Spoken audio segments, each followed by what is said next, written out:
Continúa la megacrisis en Perú y es que después de que Dina Boluarte llegara, que bueno, el Congreso, la Cámara de Legisladores peruana determinara que ella debía ser la presidenta, quitando a la mala a Pedro Castillo, intentaban posicionar a Dina por un par de años para finalmente después realizar unas nuevas elecciones, cosa que pues al parecer cada vez más tienen que apresurarlo porque Dina está insostenible en la presidencia.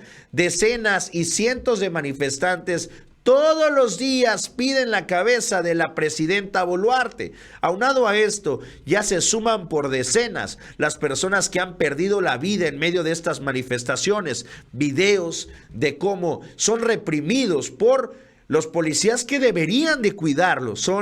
Ahí han estado dando la vuelta completa al mundo. Y es que se empieza a evaluar ahora una reforma constitucional en materia, pues digamos, prácticamente electoral, el cómo debe funcionar el régimen presidencial allá en Perú.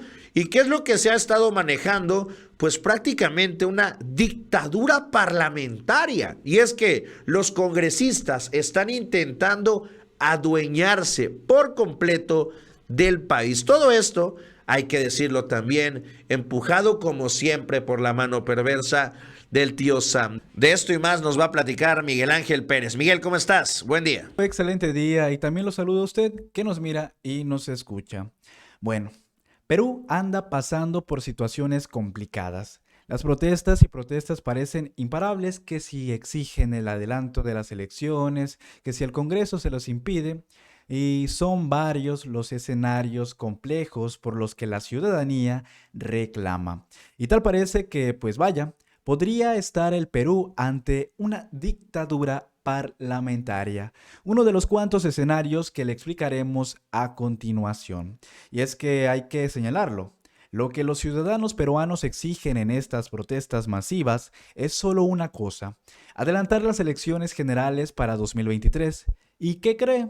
La crisis política solo ha aumentado, pues esta propuesta ha sido nuevamente rechazada por el Congreso. Y vaya si el Congreso ha tenido oportunidad de acceder en varias ocasiones a las exigencias de los peruanos y así calmar un poco las cosas, pero han rechazado esta posibilidad una vez más. Y la fecha de las elecciones sigue estando prevista para abril de 2024. Pero ojo, porque aunque el Congreso ya haya perdido bastante credibilidad, la negativa de esta no significa en absoluto que la idea de adelantar las elecciones esté descartada del todo, puesto que, bueno, desde el inicio hablábamos de escenarios, y vaya si hay escenarios en donde las elecciones adelantadas sean un hecho y ya no solo una posibilidad.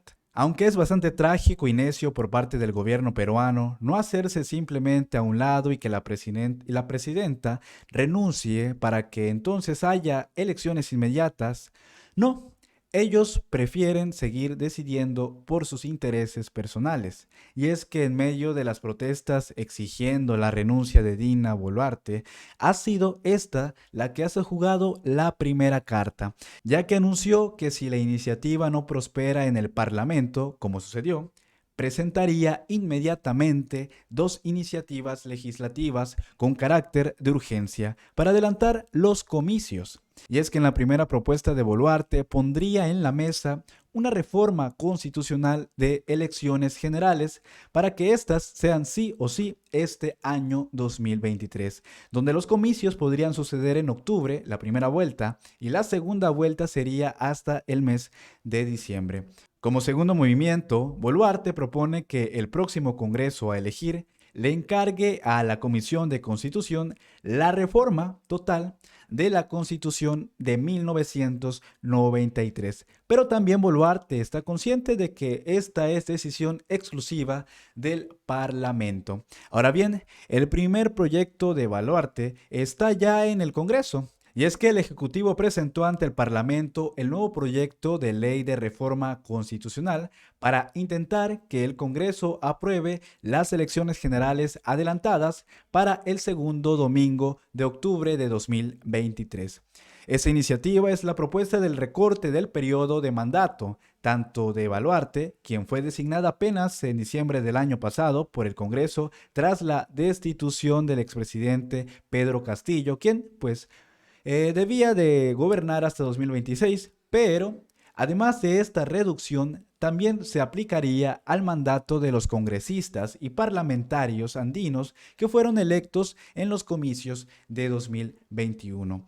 Algunas de las consecuencias que traería la validación de esta propuesta tendría que ver con las fechas de inicio y término del mandato, pues en su planteamiento describe que su ciclo terminaría el 31 de diciembre próximo, mientras que los congresistas culminarían el 29 de diciembre y los representantes al Parlamento andino el 31 de diciembre de 2026. En una de sus disposiciones transitorias, el proyecto de Boluarte detalla que la persona que sea electa en la presidencia deberá juramentarse ante el Congreso el 31 de diciembre de este año y culminará su mandato el 28 de julio de 2028. En el caso de los congresistas, estos deberán asumir funciones el 29 de diciembre de este año hasta el 26 de julio de 2028. También añade que la persona que sea electa a la presidencia deberá convocar elecciones al Parlamento andino para los comicios regionales y municipales previstos para 2026. Y es que para discutirse y reflexionarse es la posición del Congreso, pues no han entendido la necesidad de lograr un consenso en el país peruano. Esta opinión la comparte Alberto Otarola, quien es el primer ministro de Perú y jefe del gabinete ejecutivo de Boluarte, quien espera que el Parlamento pronto ponga en los días siguientes este proyecto de ley para que vuelva a discutirse y reflexionarse sobre la necesidad de la paz y tranquilidad que el país requiere. Lo que resulta un tanto irónico tomando en cuenta que este ha defendido la represión y la vulneración de los derechos humanos de los manifestantes, durante las protestas en las que han muerto lamentablemente, casi 60 personas. Y bueno, Otarola también señaló que no atender el asunto con la prioridad que requiere pondría en riesgo al país de que sectores retrógrados puedan avanzar hacia la propuesta de una asamblea constituyente que a su parecer rechaza todo el país. Y esto no es para menos, pues ya no se tiene esperanza en el Parlamento y por consecuencia las protestas se incrementan. Y es que la crisis está en un punto que parece ser muy difícil de resolver, por lo menos a corto plazo, y todo porque el Congreso no atiende estas crisis con el mínimo de urgencia que requiere. Claramente estamos ante un posible caso de prioridad de intereses personales. Tanto es así que la crisis democrática que enfrenta el país desde hace varios años es juzgada por los ciudadanos como una dictadura parlamentaria, pues hay que recordar que fueron los del Parlamento quienes propiciaron este clima de ingobernabilidad al asediar la presidencia de Castillo, impedirle gobernar y destituirlo del cargo. Precisamente la postura dilatora del Parlamento sobre un asunto que es primordial para la estabilidad del país ha generado desconfianza y poca fe en la población que acusa al legislativo de darle la espalda a sus reclamos y de exacerbar las tensiones. Por ello, la ciudadanía en las calles reclama la disolución de ese órgano e iniciar un proceso de reforma total del Estado peruano a través de una asamblea constituyente. Pues está bastante grueso el asunto y la tensión que se está generando en Perú, y es gravísimo y alarma también a comunidades internacionales y organismos regionales. Todo se complica conforme pasan las horas debido a la terrible militarización del territorio para tratar de frenar las protestas y bloqueos de las carreteras. Razón más que suficiente para que los manifestantes se instalen en la capital peruana, que aumentan los reclamos por la renuncia de Boluarte. Mientras tanto, las exigencias en las protestas también incluyen la liberación del expresidente Castillo, detenido desde que fue vacado del cargo el 7 de diciembre de 2022, así como justicia para los fallecidos y heridos en las manifestaciones gubernamentales. Y bueno, hasta aquí la información. Nosotros nos despedimos, pero lo invitamos a compartir el video, darle like y suscribirse a nuestro canal.